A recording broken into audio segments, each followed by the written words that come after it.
ఎప్పుడైనా నిద్రపోతున్నప్పుడు దుస్వప్నాలు వస్తే, పీడకలలు వస్తే, భయం వేస్తే, ఆ పీడకలలు నిజంగా జరుగుతాయేమో అని ఏమైనా బెంగ అనిపిస్తే ఏమీ బెంగ పెట్టుకోక్కర్లేదు.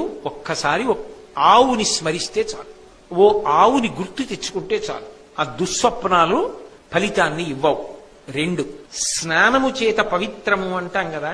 ఈ స్నానం చేయడం వల్ల ఇంత పుణ్యం వస్తుంది అని కదా లోకంలో చెప్తారు. ధర్మరాజా, చాలా గొప్ప పుణ్యాన్ని ఇవ్వగలిగిన స్నానం ఏమిటో తెలుసా? నువ్వు స్నానం చేసే నీళ్లలో ఇంత ఆవు పేడ, ఉసిరికాయ ఎంత ఆవు పేడ కలుపుకుని స్నానం చేస్తే అంతకన్నా పరమపావనమైన స్నానము లోకమునందు ఇంకొకటి లేదు.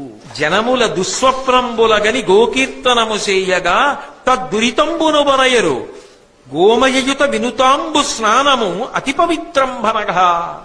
అంతకన్నా పవిత్రమైన స్నానం ఉండదు. అంత గొప్పది సుమా.